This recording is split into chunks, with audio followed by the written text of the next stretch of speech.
Hello, welcome. Thank you guys for joining us to another episode of Deal Me In.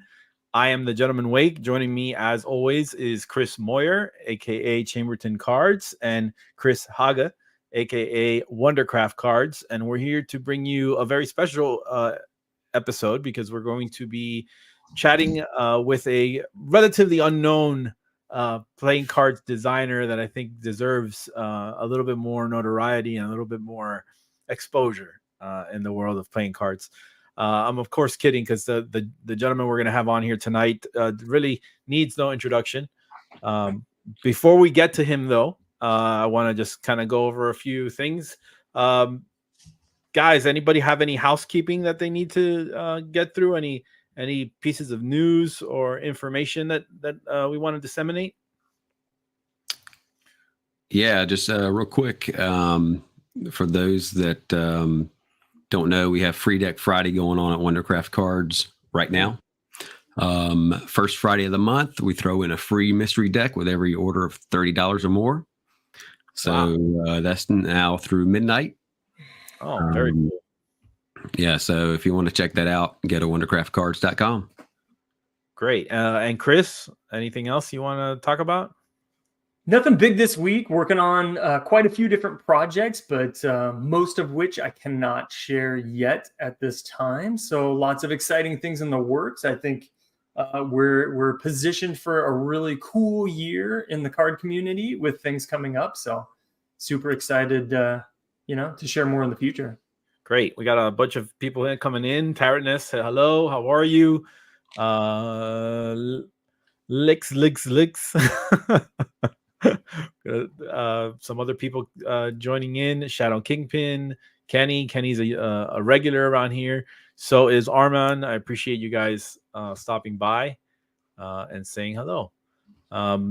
Just a quick little update regarding where things are with the Gentleman Wake projects. So we sent out a survey a couple of weeks ago for the Goldsmith issues, and we've had some news regarding Cardamundi that I'm going to talk about later on in this particular episode. So we'll come back to that. We'll come circle back to that. Actually, we might talk a little bit with Lorenzo about it too, because I know Lorenzo's got some experience dealing with the whole Cardamundi issue. But there have been some developments. To keep it short, we're basically moving forward with WJPC.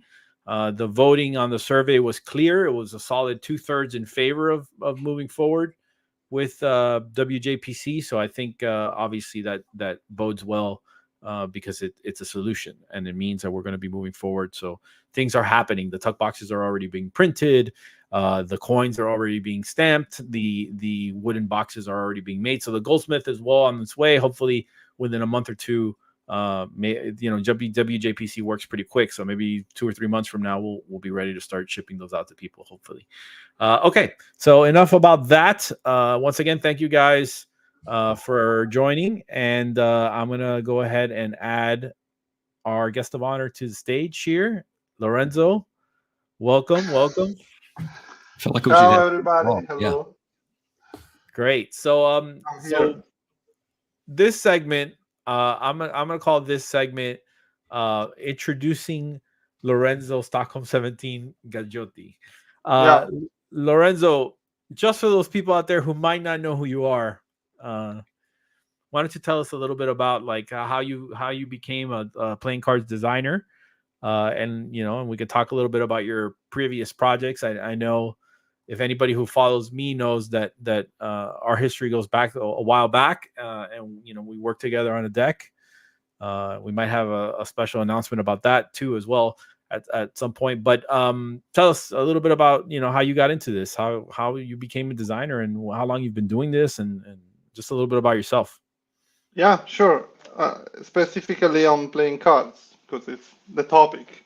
Yes. Yeah. Well, I'm before playing card designer, I'm graphic designer and illustrator. And as every graphic designer, sometimes we jump into projects that are just for our pleasure, just for hobby. And then I saw it was 2012, I guess, or 11. I saw the first custom decks from Theory 11, and I said I want to do mine because they had very interesting things. And I made, and my first one was actually Hereric, not Requiem. Requiem came later. There is a little bit of timeline mismatch. Shifting. Which was alchemy based, and that was supposed to be just one-time project to have something just for fun. And I tried to sell it. I tried to, because the idea was to sell it to some producer and get royalties. This is how a graphic designer thinks at the beginning. Like, I do a project. It's one standalone project in playing cards. If I manage to sell the project to a producer, manufacturer, or somebody that produces playing cards, I move on to something else. I do maybe another project. But nobody wanted it except House of Playing Cards at the time. And we had a contract, but they didn't move forward with that, so I took it back.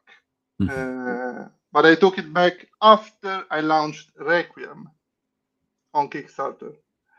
And then I already had 2 titles already, and I said, let's do another one. And then the community was very happy and pleased with the outcome and the quality, the illustrations, and how I managed the campaigns. And I kept on going. Basically, community driven is mostly. The community is the happiness, the satisfaction of the community is a driver, because it pushes me to make better things, more creative designs, and raise the bars, whatever. So I make something better every year and different if I can. So that's how I got into playing cards. At the beginning there was a forum, was United Cardists, and it was just that. Facebook was starting to take to be big and dominate everything. And after a while, the forum, which was a little bit too 90s, in my opinion, it's hard to read. You have to follow the quotes, the threads. It's just it's going everywhere, and it was really hard to post pictures as well. So when with social media, automatically I moved to social media more than forum based communities.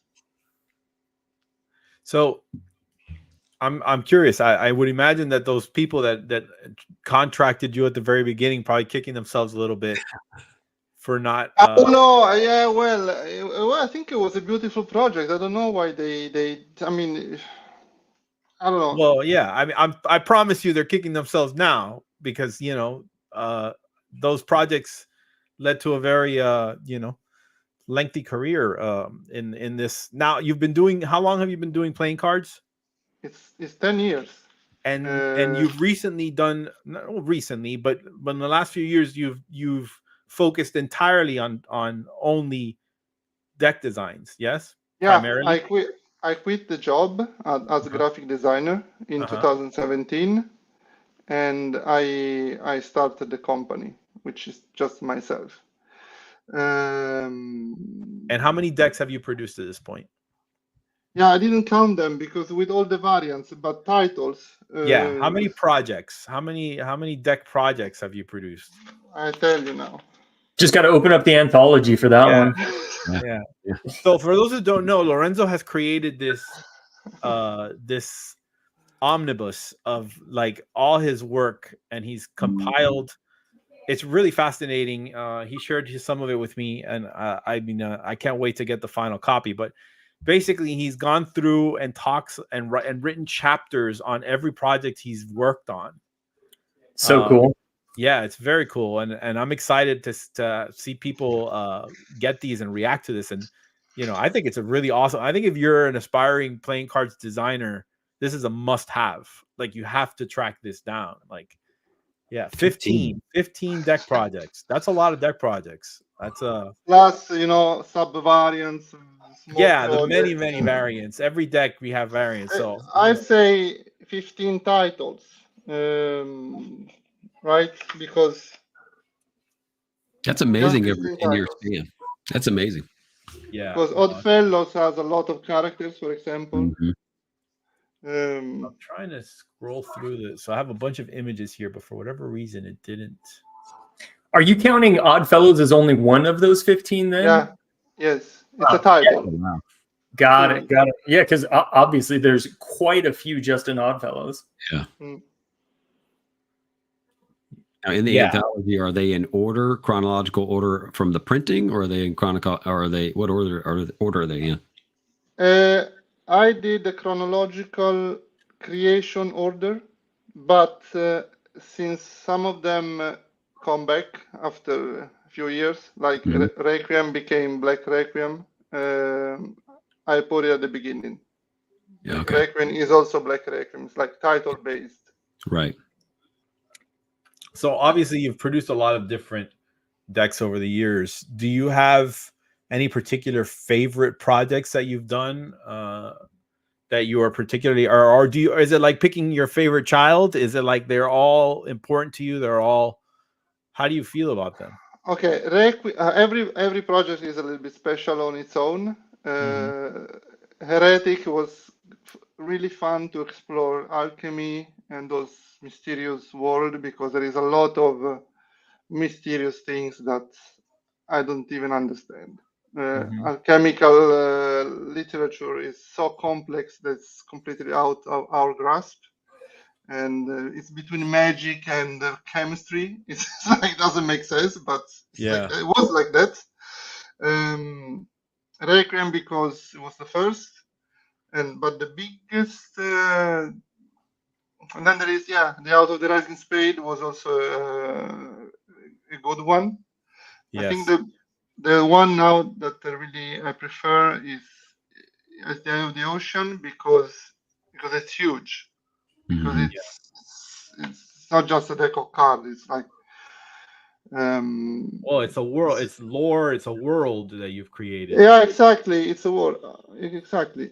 I tend to create a world for each deck. For example, those Oddfellows, they are like a gang. Those characters can be part of a carnival if you want. Picture them like that. So they're like a group of odd people, everybody doing or featuring something odd, special, or a little bit like a freak show somehow.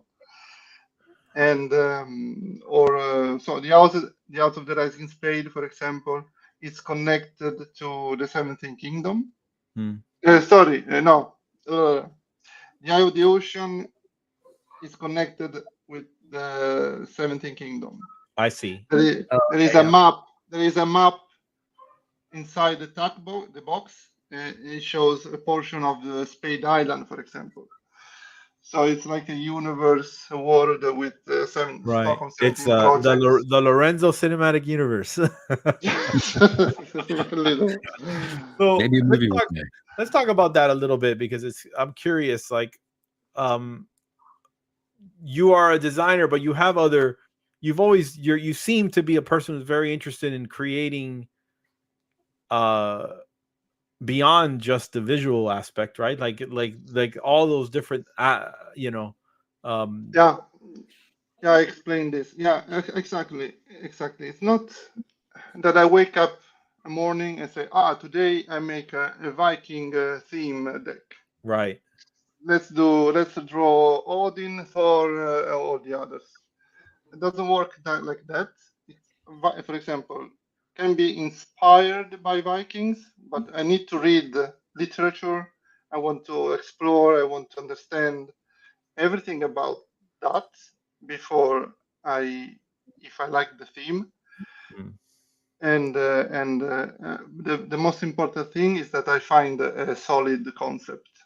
So without a concept, the project doesn't last long. I don't want to make another Viking deck, Right? Because there are like 200 out there. Yeah. Or like Zodiac related. I mean, do that, but at this point, everything has been mined. You know, like it's all been. Yeah, it's hard to come up with a unique variant of some of these themes. Yeah. So I think it just comes down to execution, right, Chris? Like it's hard to. There are no more original ideas, right? Like that's the cliche, the age old kind of saying that there's no more original ideas. It's just about execution, like taking the idea and executing it in a new way, or developing new wrinkles. And we're going to talk about that a little later on, because Lorenzo's pioneered some stuff in the playing cards world that extends the reach of the deck, right? Like, peripheral story and accompaniment and novels and props and all these things that he's created that kind of develop the lore and the story of this project further. But before we get into that, I want to remind everybody to like and subscribe this video. And if you have any questions or comments, please feel free to comment below, and we will get to them. I also want to announce that we're going to have a giveaway contest throughout the course of this live stream. I'm going to be sharing some words. I was actually supposed to say this up front and I forgot. So I'm going to do 2 words right now. So 2 words for the price of 1. Basically, you're going to get 5 code words from me throughout the course of this episode. And then you'll be able to string the 5 words together with no spaces on the tail end of wake.video/ and then it's the 5 code words. And then that will take you to a link page where you can enter. And the prize is going to be, you're going to have probably a choice of prizes. Lorenzo's got some amazing decks of his signed that he's going to send one out to the winner. So that'll be really fun and very cool. And I think people will be happy to own a Stockholm17 deck that's been signed by him. So on that note, the first 2 words are the and island. So if you're watching, make note of those 2 words, the island, right? And then we'll get back to that later. We really need to have some sound effects. I'm just saying. Yeah, we do. We need like a live sound. Really enhance this broadcast. Yeah. Okay, man. Hey, if you want to volunteer your DJing skills, we'll work on that next. Yeah. Okay. And I'm assuming we're excluded from this giveaway, right? Yeah. You are. So you've got a bunch of signed stuff. Don't act like you have it. All right. So, Lorenzo, tell us a little bit. We're still on the subject of introducing who you are. This will be the last kind of question, the last kind of topic within this section. But Stockholm17, where does that name come from? How did that develop? Like, why aren't you Lorenzo Gaggiotti? Why are you Stockholm17? No, Lorenzo Gaggiotti doesn't sound. You can't remember that name. It's like, come on. It's like, maybe you can remember Lorenzo, but it sounds like a brand for a coffee or something else. Right. No. I mean, I wrote everything in the anthology, so I'm not gonna spoil it. But I wanted to find a name that it's easy to remember, and it also sound easy. I mean, sounds well. I don't know but sounds that's easy to remember. With the Stockholm17, it says flows. I don't know why in my head. So, can you let people know where they can get this anthology that you're referencing? Yeah, well, it's under what I have here. It's a sample test, which is basically a test. Right. And the real one won't have this kind of cover. I can actually. I have a picture I can show. Show the picture. Yes. Yeah. Just give me 1 second. Let me download it. But where would it be available? Yeah, sorry, on my shop once they land in the US. And when do we think that's going to happen? I hope after the campaign, maybe in a month. or a little bit more. Has to travel, so it's gonna take a little while. Okay, But so here's a sample image of what it's going to look like. This is the soft cover version, right? Correct, which is the one that will be available to the general public. Yeah, correct. Yeah, so I mean, it's a beautiful, beautiful edition, and it's going to have 10 years of a decade's worth of Stockholm 17 work, basically. And you can see the thickness; it's very comprehensive. And in the book, you have sketches and all kinds of stuff, right? That kind of. Yeah, I can briefly resume that each project. I explained the concept, the circumstances, the ideas, and then I put sketches that maybe are discarded, the work in progress. I can show a few pages from this black and white version. Maybe in the most interesting, let's say. This is Oddfellows. Do you see me? Yeah, here. Okay, hold on. Let me put you full screen here. Yeah. Yeah, that's amazing. That's great. That's They fun. will be in color. So, oh, for okay. example, Wow. of course, in black and white. This is just A sample. So, for example, that character, the box head, it was a test I made. I didn't like it that much, so at the end it became a spindle webber.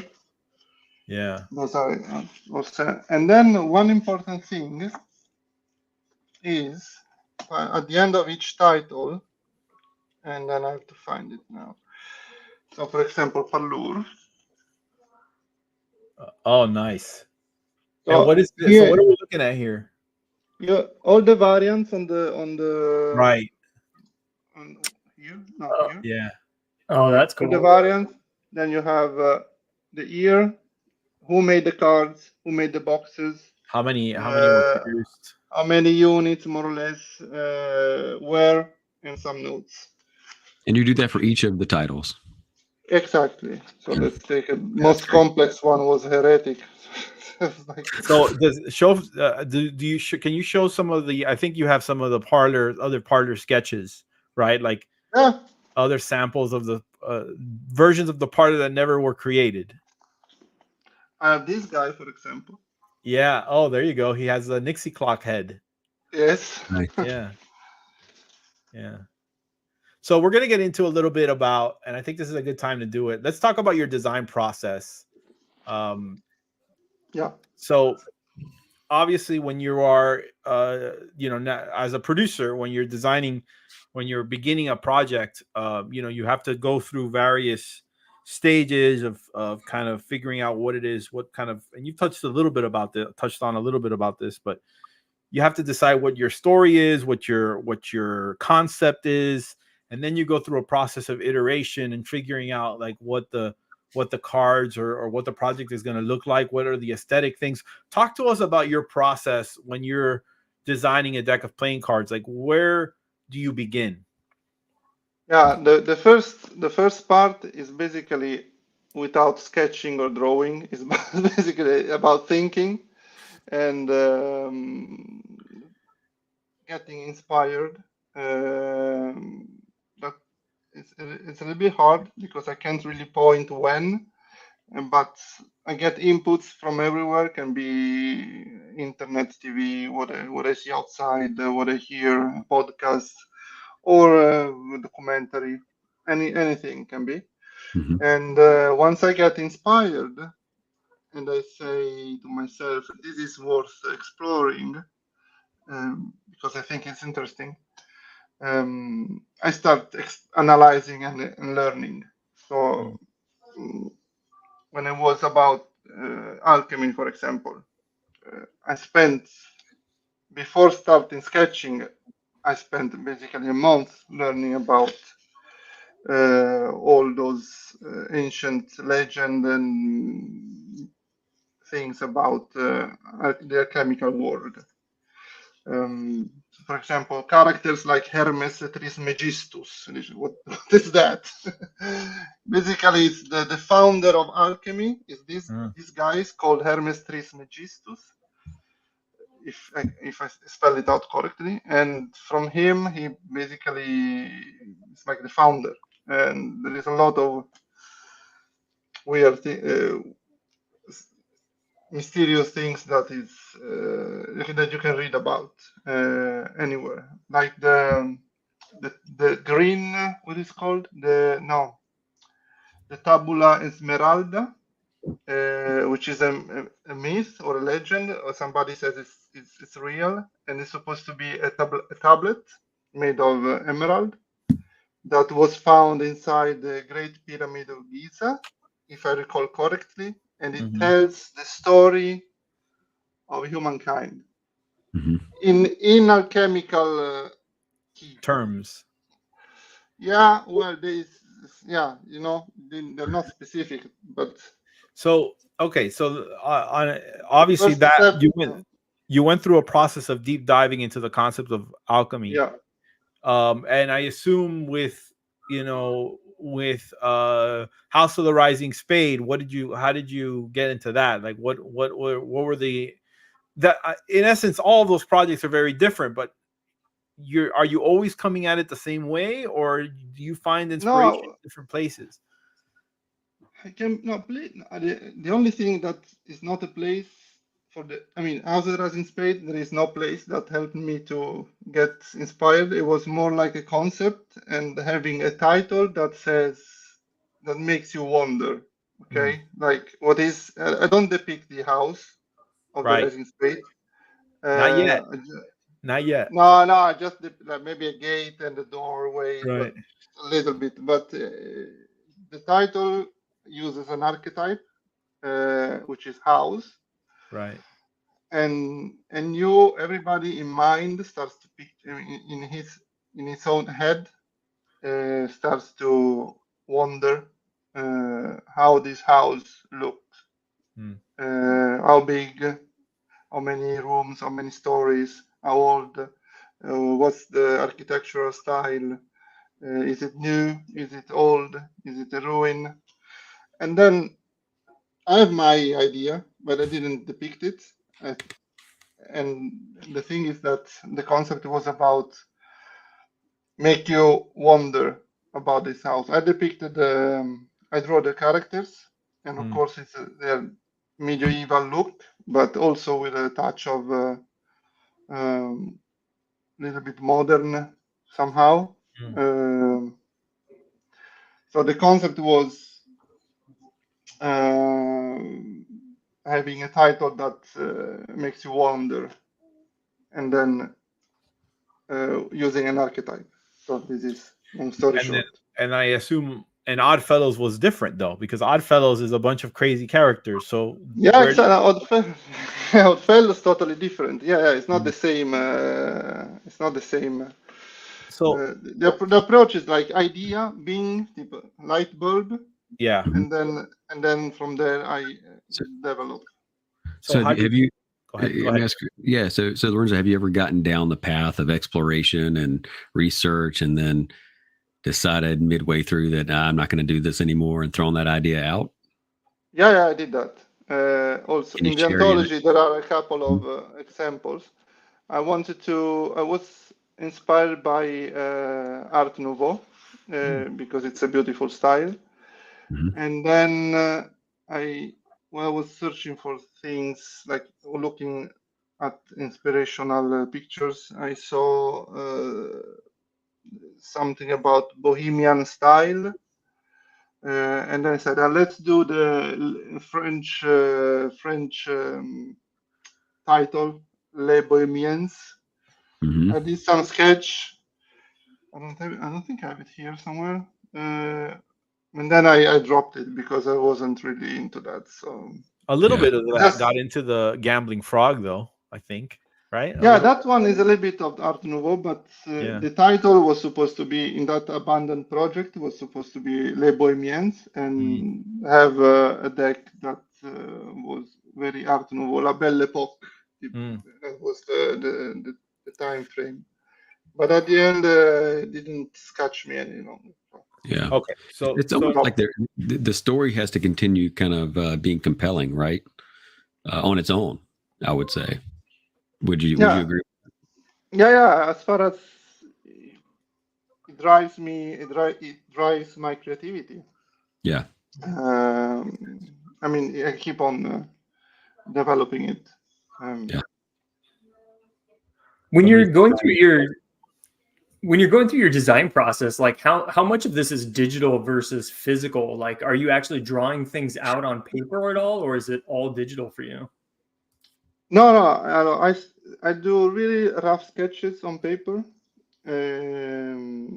Sometimes I start with Photoshop, sketching on Photoshop. Before was a lot of sketching on paper, and then I made the mistake of buying an iPad. And then I had the undo button and the symmetry, which saved me a lot of time.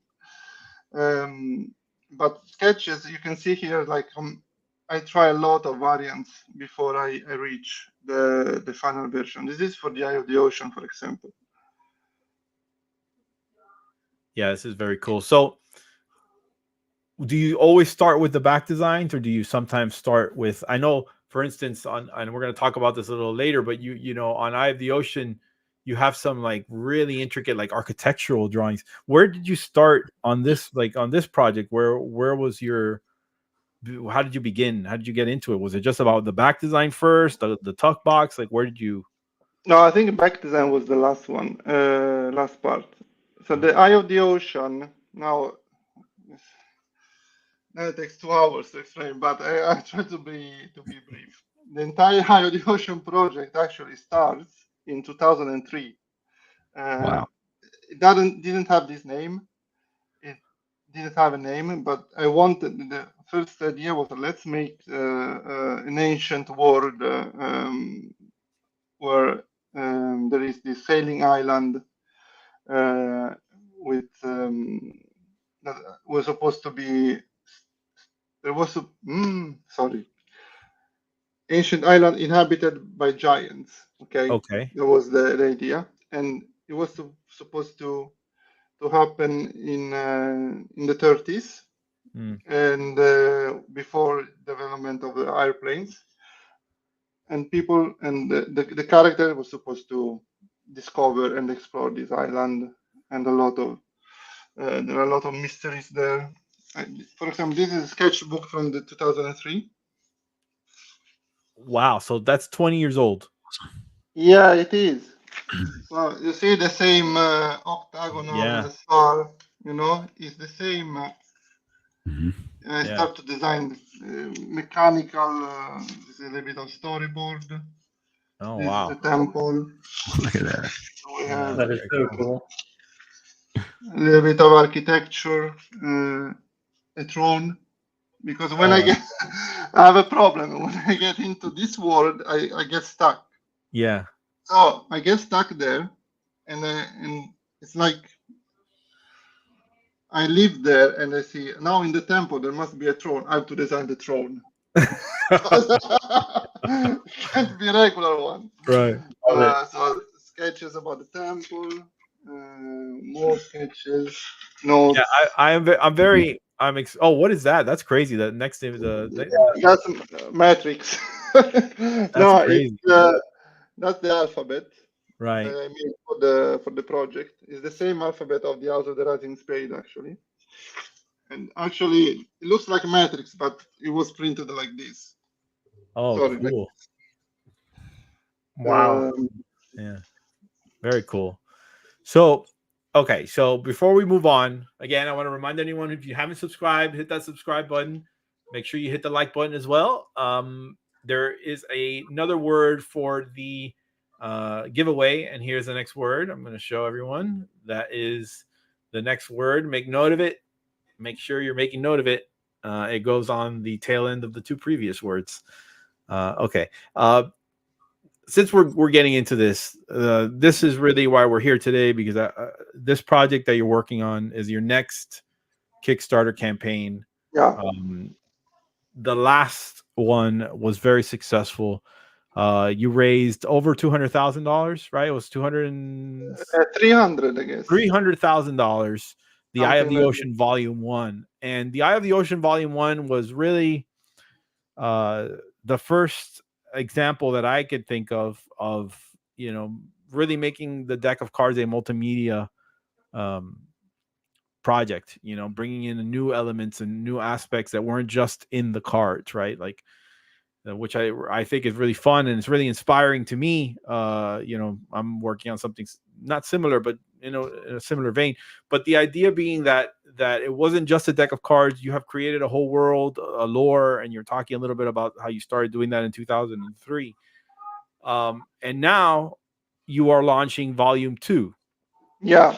Okay, let's jump from 2003. Then I abandoned the project. It was too complex and it was like too much.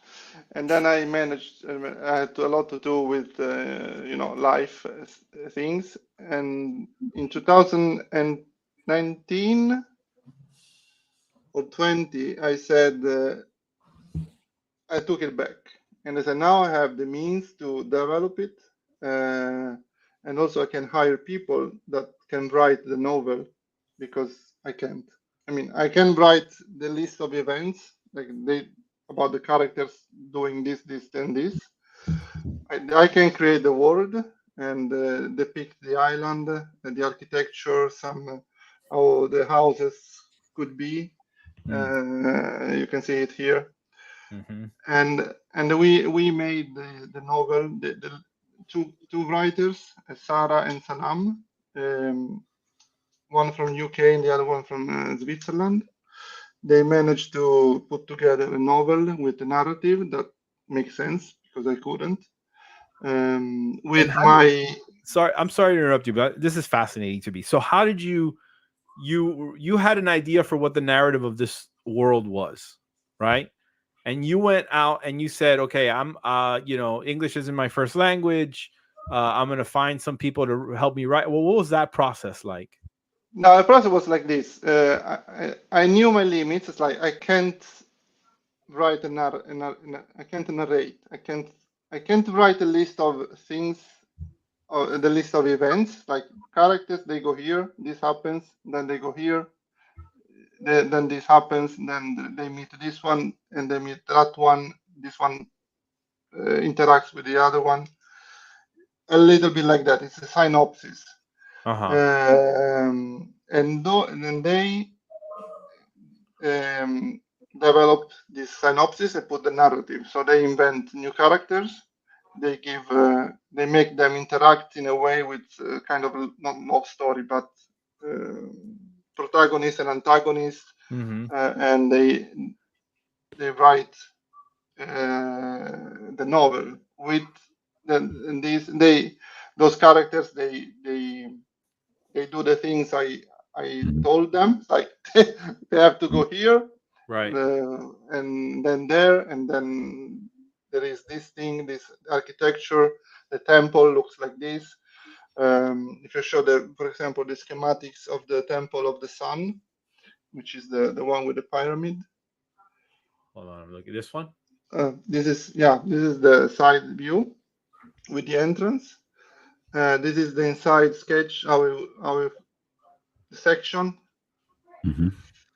That's the schematics of the top pyramid, which is the helm station with the hall of records, crystal propulsion system with crystal tech. It's a big mix of an ancient megalithic structure with crystal technology, and it's archeo fantasy. Okay, right. So then what was that process like? So you tell them, hey, look, we need character A to go here, character B to go here. This is the location. This is what's gonna. I provide the locations.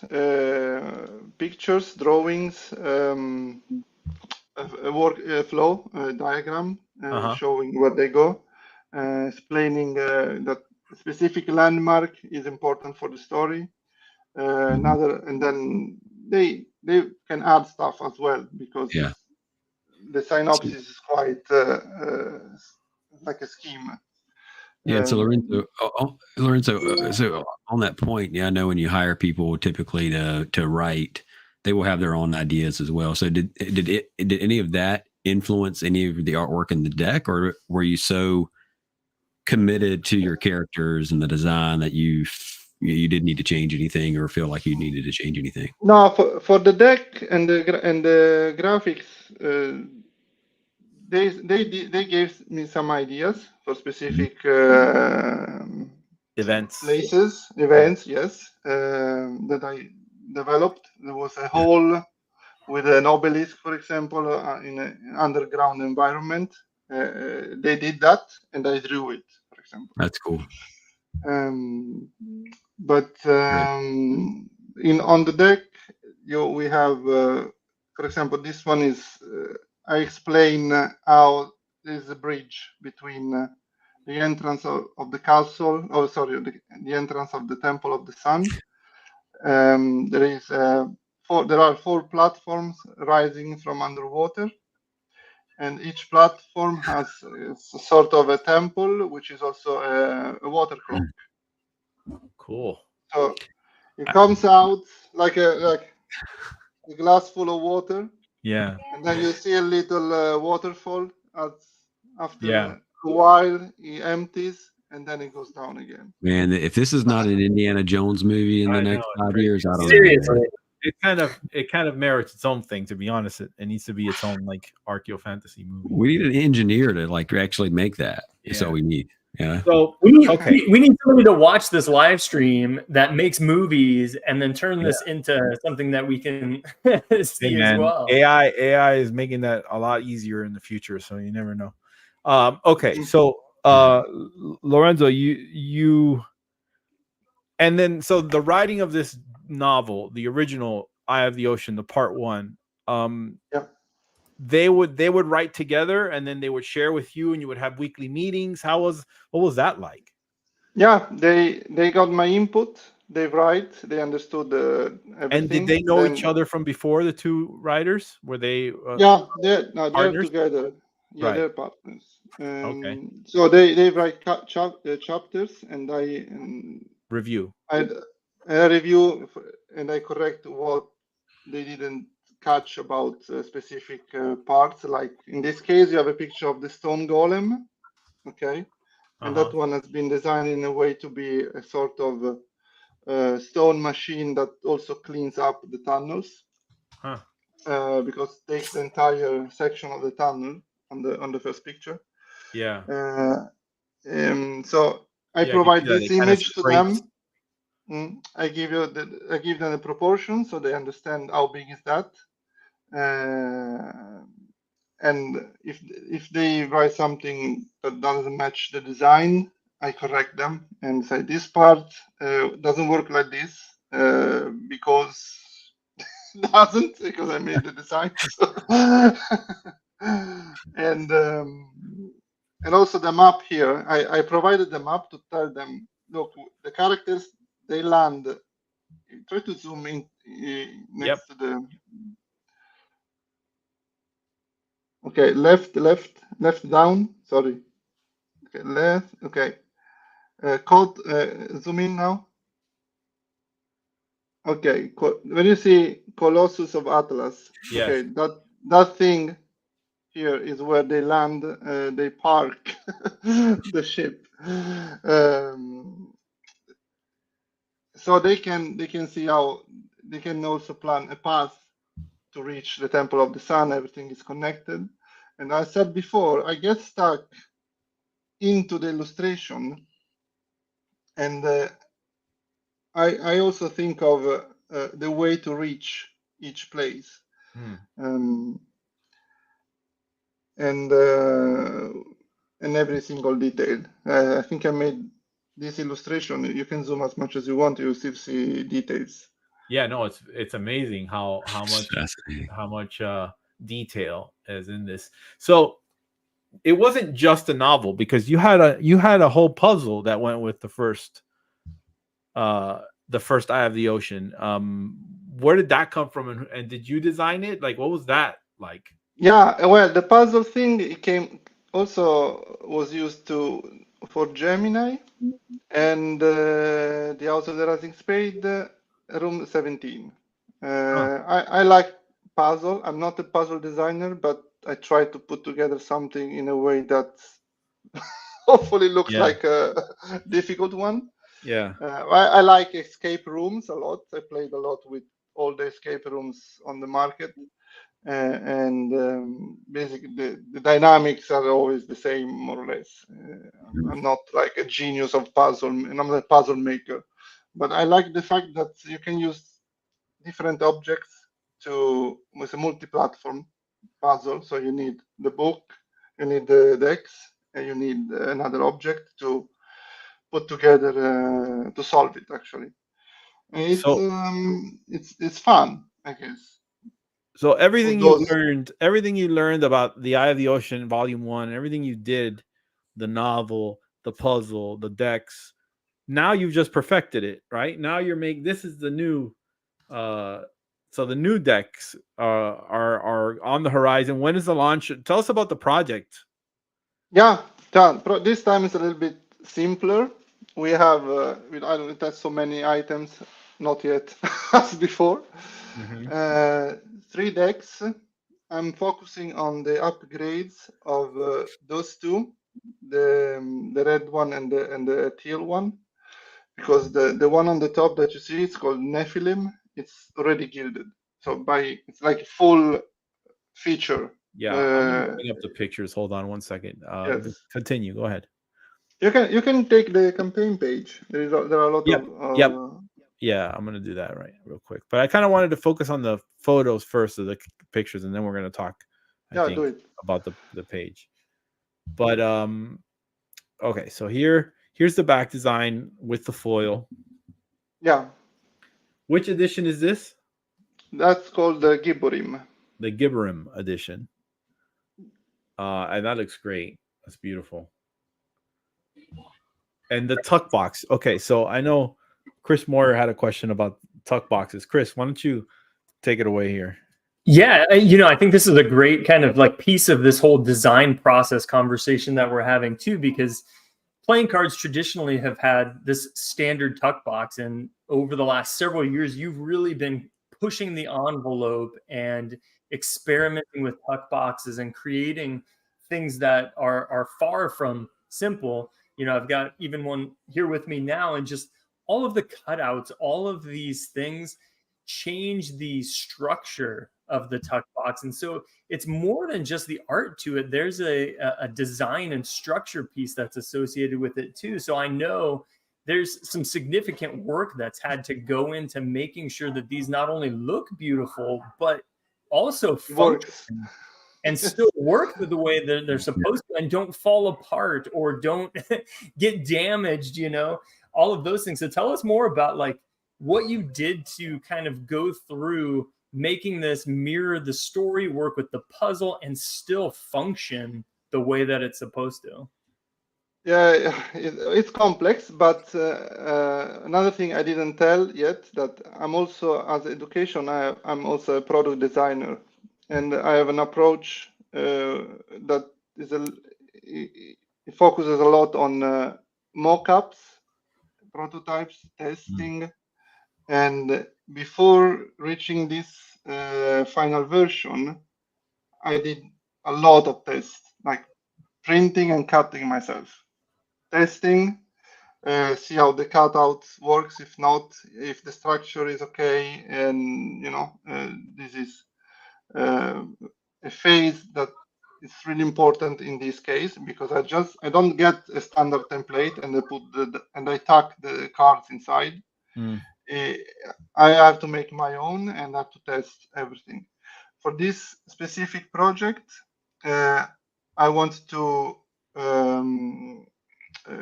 show the edges of the cards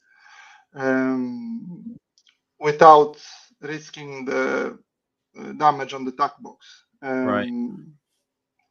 So that triangular cut on the top, the corners. On the corners should help not to have creases, hopefully. Guys, really, I tried with the 17 Kingdom, for example. The first version was a little bit of a bummer because the experimental exactly has a few flaws, but it's an experiment, and that was the meaning. and avant-garde instead is perfect. So it Right. doesn't have anything wrong. But based on the experimental, I could learn all the mistakes I made. That was really hard to catch on the first time for the prototypal phase. And So and yeah, and I mean, this particular project goes beyond, obviously beyond just the tuck box. I mean, I'm going to show some images of the cards now, I think, that are really cool. So they're a little bit different. The style is very similar, but there's a little bit different techniques, right, with this particular deck than with the previous one. the number cards are similar. The court cards. They're very Court, similar stylistically, but you're using a different color palette, and yeah, they they're feel more vibrant. Yeah, Yeah. they're more vibrant. Yeah. The thing is that the first volume was supposed to be a deck.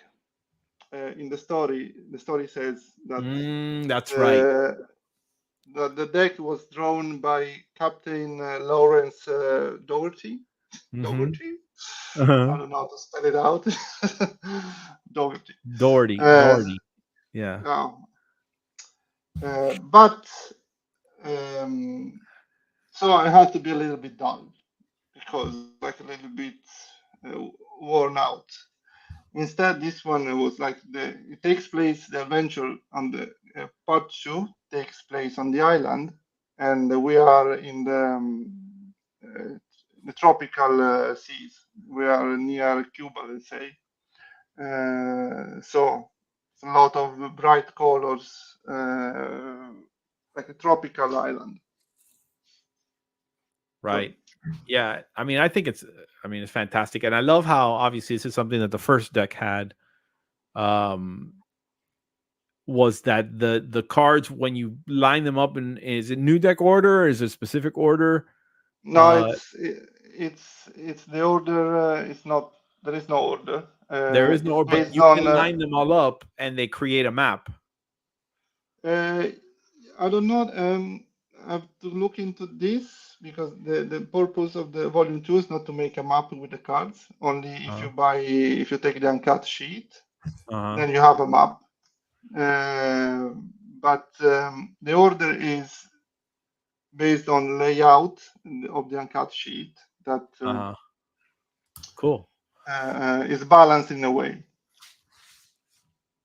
Cool. All right. So obviously this is all leading up to a new campaign that you are launching. And this campaign is launching on Sunday at 11 a.m. Eastern, I believe. Yeah, 5 p.m. Central Europe time. Okay. So and I'm 8 a.m. Pacific. I have the campaign page here. We can go through it a little bit. Now, obviously, this is, I am no stranger to large goals. This is a high goal. Why is the goal so high for this project? Because the book, I need to produce it. I need, I think, 1,000 units. Then I have 3 decks and the Orbis triplex, which is, I'm going to show it when you scroll down. Okay. It's this element for the puzzle that that is necessary to solve it, but it's also a decorative object. It's like a. It's not, the goal is not final yet. Yeah, the goal is not final. I'm still working on it. But I know we're not talking about tuck cases anymore, but this is phenomenal, man. I mean, this is just one of the most beautiful things I've seen. Like the fact that this uncut tuck sheet is basically a piece of art in and of itself is fantastic. I mean, I love this. I love the texture in the background that you printed. I love the foiling, just the text border, the logo, everything is fantastic. Yeah, thanks. Really, really good.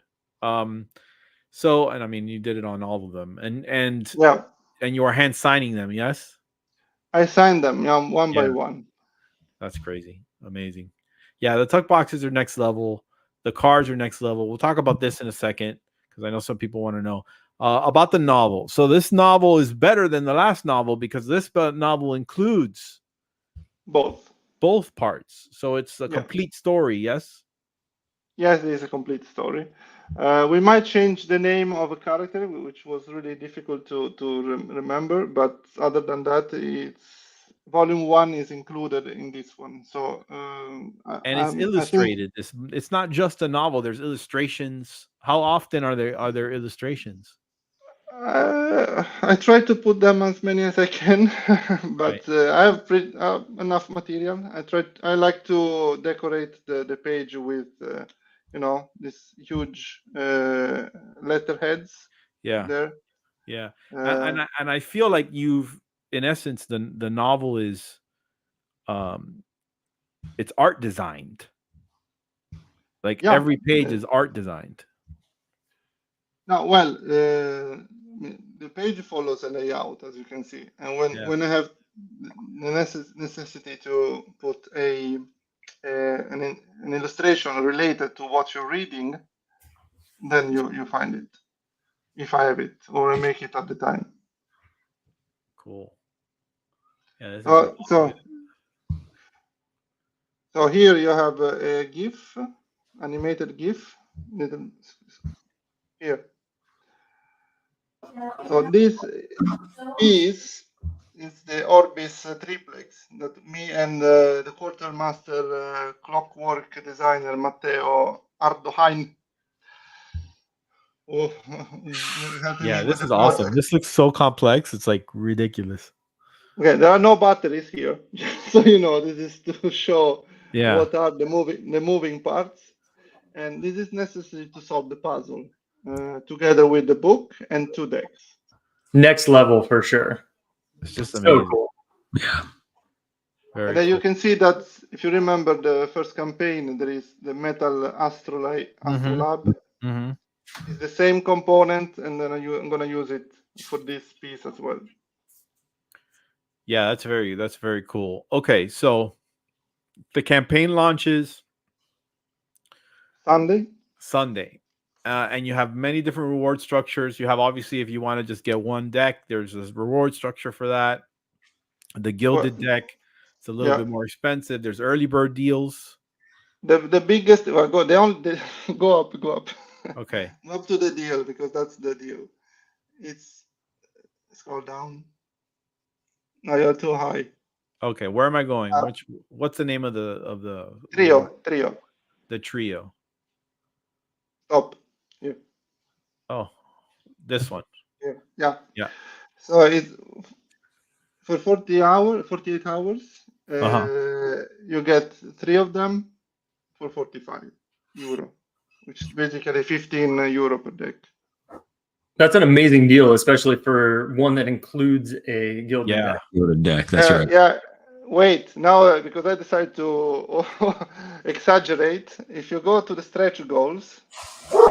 Okay. Scroll down, campaign stretch goals. There is a picture that helps to understand how they will be upgraded if we reach the stretch goal. Okay, so the stretch goals, the quests. Well, a little bit lower. Stretch goals. Stop here. Oh, I see. So printed edges at 200% funding, and gilded edges at 400%. For all. Right, for all the decks. Yeah. Automatically upgrade. You don't need to add. That's crazy. So for €45, if you hit the 400% and go all 3 of those decks, and that trio will be gilded. Is that what you're saying? Yes. That's great. That's amazing. Yeah. I got to talk to you about how you're doing that. No, because the level of funding means I know automatically that a lot of decks I can print. Lower the price. Yes. Lower the production cost, so I can add extras. Yeah, that's amazing. Yeah, you're. But that's the deal. You're putting all of us in a very bad position. No, but it's like investment. This is Kickstarter is a promotion. I decided to. I mean, it's not that. And after 48 hours, what's the price? It's 50 something. Okay, that's more in line. 55, I guess. 55. Right. I'm very curious to see. I mean, obviously, I'm a huge fan of your work. I have been for many years, and I know that many of the everybody in the chat right now is, and all of us here, of course, included. But I think we all look to your projects in a lot of ways as a measuring stick, as a metric to kind of determine like where the playing cards world is. Some of us, we've been talking, I know you and I have talked about this, Lorenzo, and obviously the two Chris's and I have talked about this, but the playing market being, a little bit less active as it was a few years back. So I'm very curious and I'm very hopeful that this campaign does well. I hope it does. I think it will. It's a beautiful campaign as usual, as your decks always are. Thank so you. I hope that it far surpasses its 400%, goal. I mean, that would be amazing. I try to decrease the founding goal so we get there sooner. Yeah. So talk to me about this Wind Watcher. What is the Wind Watcher? So the Wind Watcher is another set of characters from the story. Mm-hmm. And it's the companion of the Quartermaster somehow, because they look the same. And it's a limited edition I made for my patrons in last year, which has been already delivered. And there is a little leftover that I kept for this campaign, and it's limited to 700 units. And there's only 70 remaining. Yeah, exactly. Yeah, they're numbered with by hand and with a signature, and they come with a karat case as well. And so, what is they're only an add-on, correct? They're only an add-on. They're only an add-on, correct, Lorenzo? No, there is only reward based because it's the Wind Watcher reward. Up. Right here. This one. Yeah. So one of the things I like about, and I think I have this right, but except for that Wind Watcher, if you want something that you're offering in the campaign, or if someone wants something that you're offering, they can get it within the first 48 hours. Is that right? I mean, you don't have, or could you get?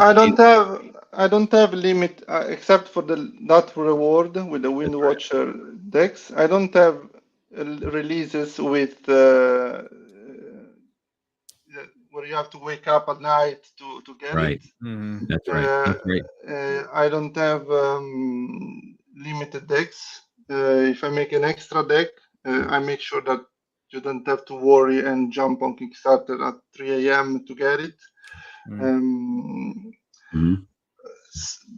And all the items you see, they're available as add-on. So if you want a second Orbis triplex, you can add it, or That's a second book. That's perfect. Yeah, we had a conversation early on in one of our first episodes about structure of Kickstarter campaigns, and I think the way you've set the Kickstarter up is the way to do it. So like you said, you don't have to wake up at 6 a.m. or at midnight just to make sure you might get a deck that you really want. If people want it, there's an opportunity to get it throughout the campaign. I think that's the way to do it. Yeah, the only one is the reward with the Wind Watcher, but the 48 hours early bird, it gives. I mean, because not everybody can afford it. I know. Yeah, of course. It doesn't only gives the one deck that reward. It gives like a bunch of stuff, like a bundle. But the 48 hours early bird, I mean, you have plenty of time not to miss it. That's right. Also, the Wind Watcher was already given to the patrons, so there is a lot of people with them. So it's not limited to 70 altogether. I mean, yeah. All right, so everyone, if you're watching, remember it's 11 a.m. Sunday. That's March 3rd. 11 a.m. Eastern Time, 8 a.m. Pacific Time, 5 p.m. Central Europe Time. And that's going to be exciting. I'll be there, so I'll be excited to see that. Me too.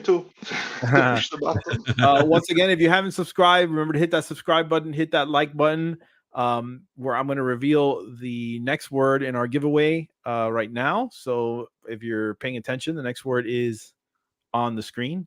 So make note of it. That goes on the end of the previous 3 words.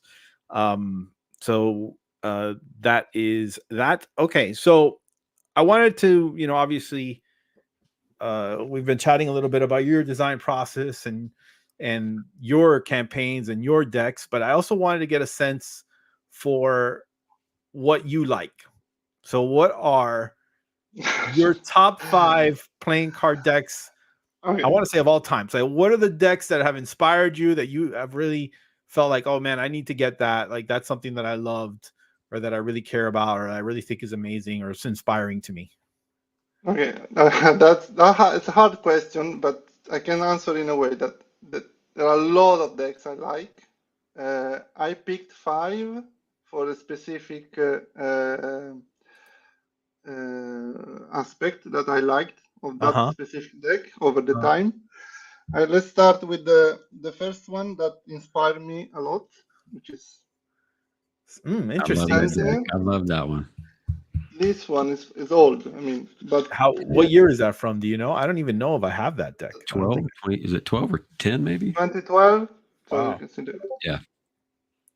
So you can see that Heretic is a little bit on this side, or stylistic style.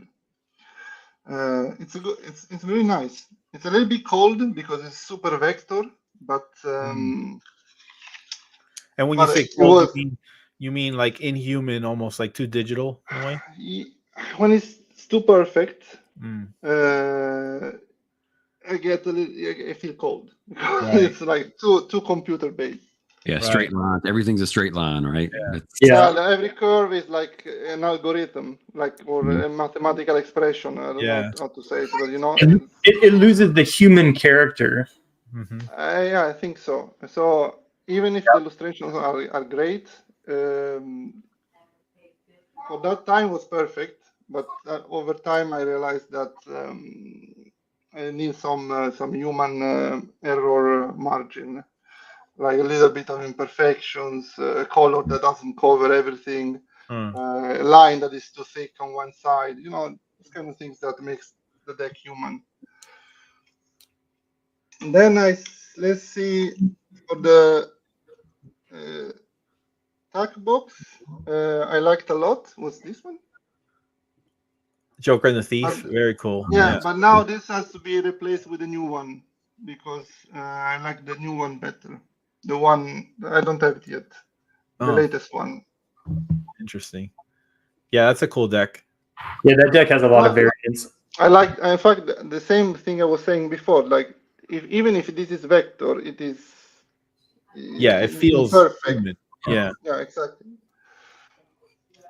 So that's number 2.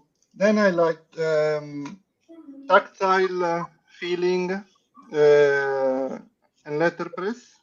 Yeah, that's a great deck. I love that deck. Yeah. I liked how it feels. Yeah, how it feels. I didn't even open it. Actually, I did. And the artwork inside is pretty cool, I think.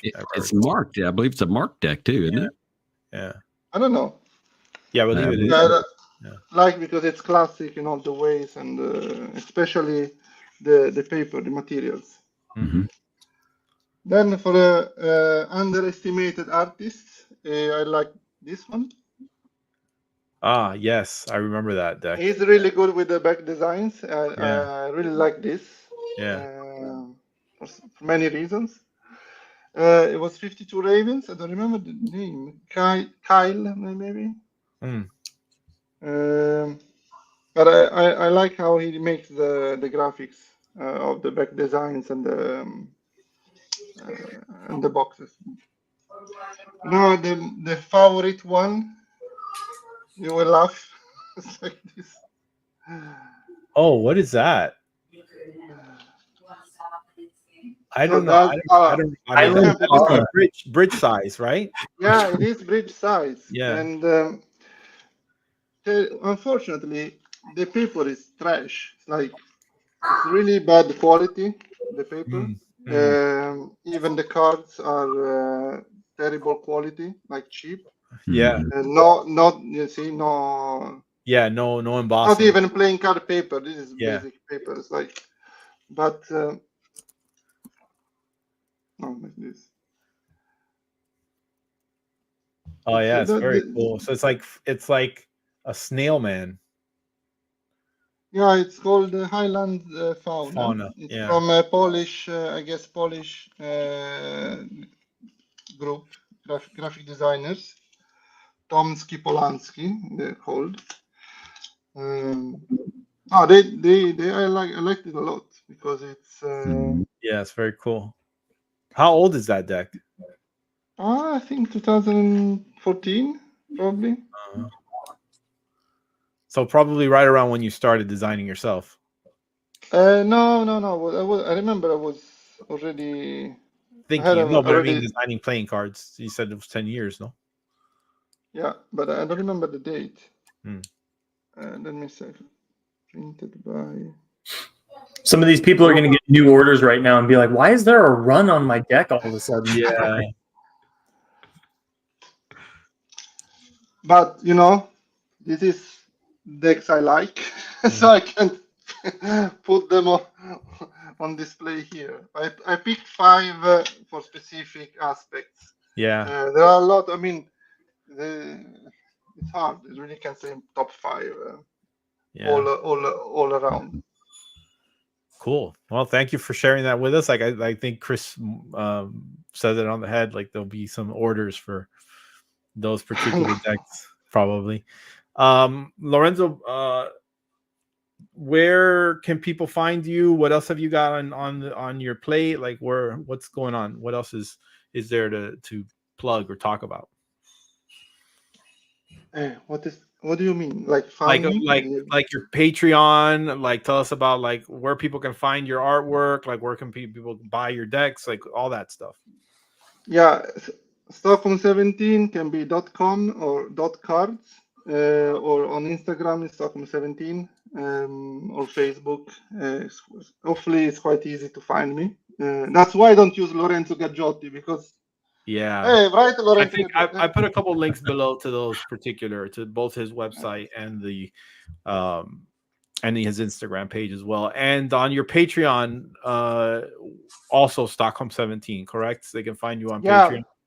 Patreon unfortunately works with a subscription kind of way. I open all the tiers in January, and everybody jumps in. It's like a shipping setting sales. Okay, so once January ends, I know how many people is on board, so I will know how many decks I have to produce. Correct. And that's a very cool way to get some exclusive, highly limited things from yeah. But people can join in the lowest tier now and then participate to exclusive sales after I deliver to the high tiers, because there is always a little bit of leftover. If I can't say to the producer make 635. Yeah, of course. There's a little bit of 700. Yeah. And just in case 10 of them get returned or get lost or damaged or whatever. Yeah. Cool. All right, great. Well, thank you so much, Lorenzo, again for joining us. Thank you for the chat. Yeah, man. And wait a second. Wait. Okay. Melissa, she wants to know about the pens. She asked me. It's about when I draw. Okay. I am a disaster. Like, I take a flying paper like this. It's like doodling on the phone, and I used whatever pen I find. For example, now I have this one. It's a regular one, or I don't even know the name. It's like a bit of a Japanese one, but it has a little soft tip. But it doesn't matter. It's like whatever I find, I use it. And both pens and papers. I wish I I was like, like those sketchbooks that have everything is perfect, centered, aligned, framed well. I And my mean, sketchbook. your sketchbooks are pretty awesome, man. I mean, I I'm not mean, gonna lie. I'm no, pretty sure but if you sold one of those sketchbooks, it would be a very nice windfall. No, but I'm a little bit frustrated because I buy those kind of things, and then inside it's I mean it's like a little bit chaotic. Yeah. It's not even interesting. Like, what is that? But I like to write, and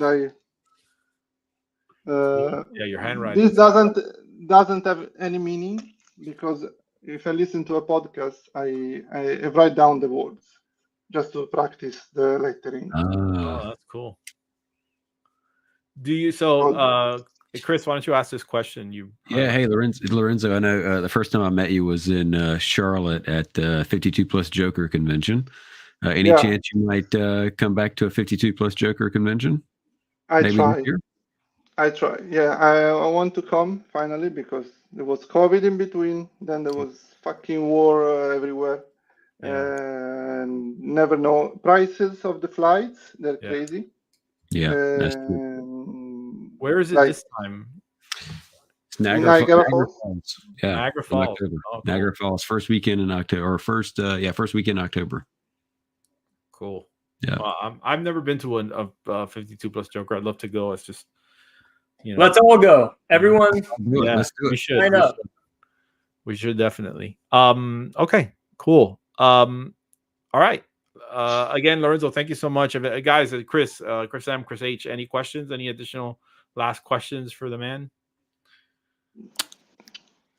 There's always more questions, but I think stuff to talk about. We could have been here for 4 hours. I want to be mindful of everyone. If there are questions, I can answer, no problem. Yeah, absolutely. So write your comments below. Make sure to like, comment, subscribe.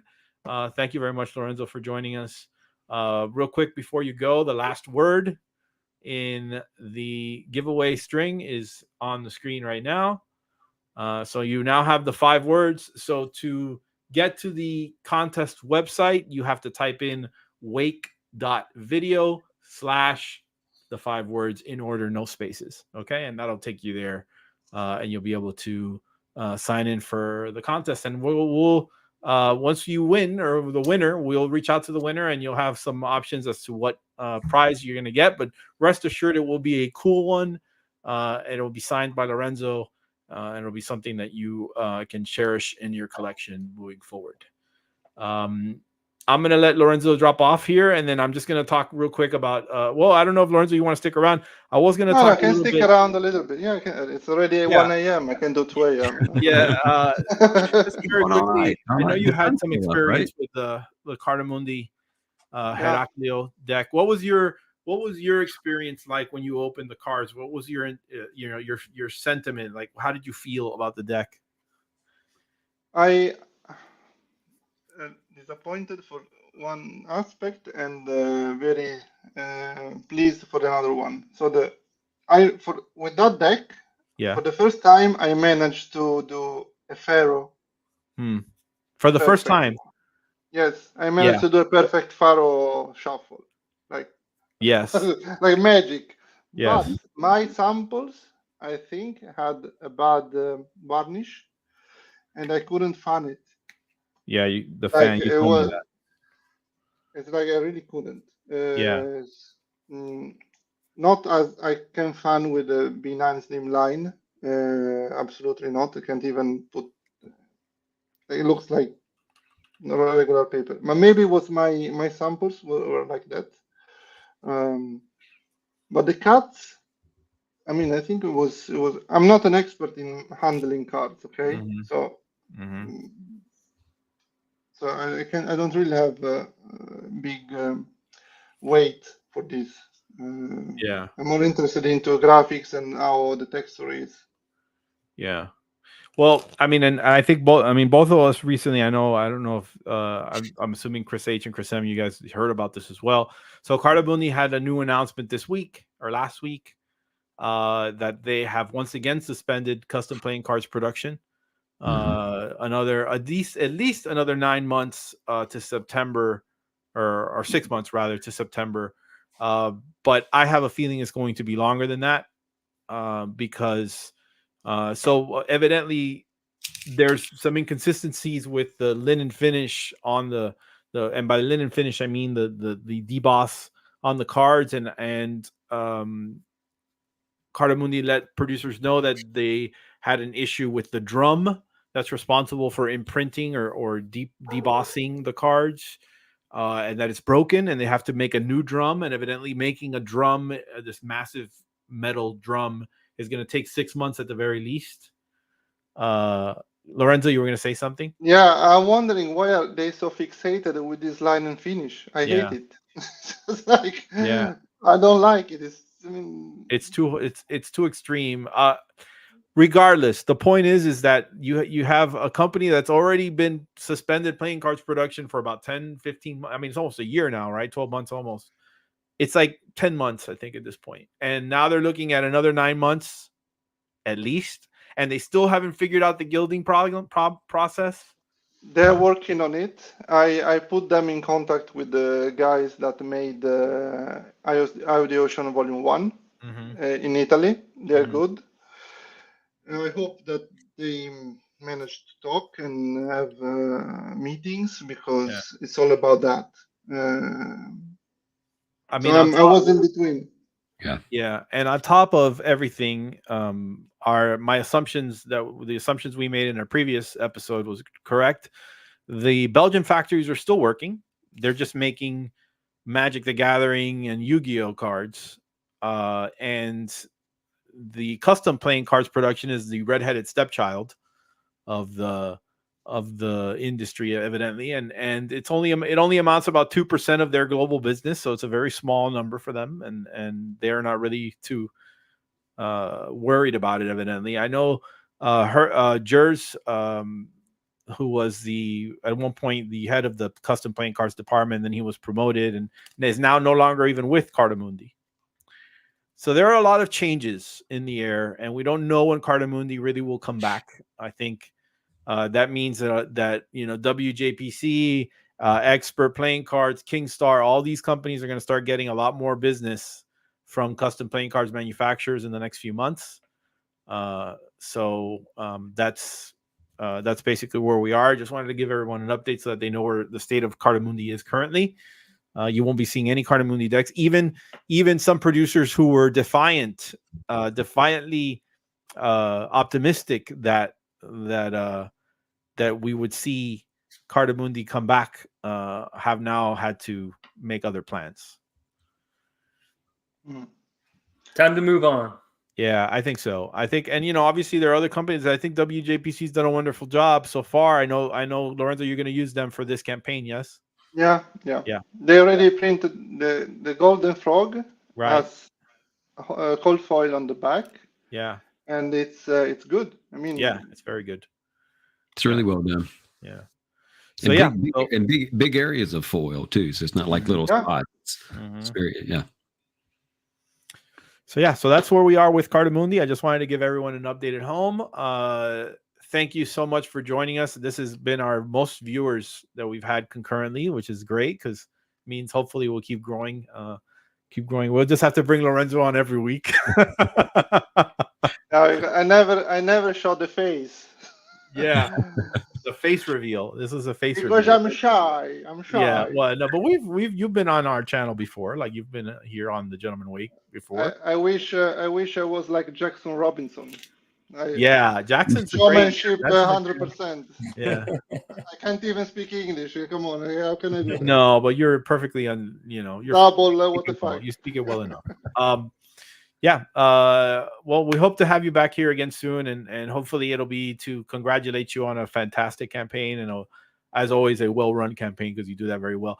And just I teased this earlier, but I think Lorenzo and I hopefully will be working together soon on something, and I think people are going to be excited excited to see that as a 5th year anniversary of our first project together. So that's pretty cool. So I'm excited to work together with you again. Thank you so much, guys, for joining us, Chris and Chris M, and Chris H. Thank you guys as well. Always a good time. Thank you. It was fun. We will hopefully be back in a couple of weeks. We're gonna take next week off. I think we'll be back in a couple of weeks with a new chapter in the Deal Me In story. We'll see what topics or special guests we can come up with in the interim. Yeah, if anybody has topics that they'd like to see us discuss, send them Very in. good point. Very good point. Yep, definitely make a comment. Leave a comment below. Once again, wake.video / and the 5 keywords in order, no spaces, will take you to the contest site. So that is it. Thank you so much. Don't forget to subscribe, like, visit all the socials, links below in the comments below. Have a good night. Bye.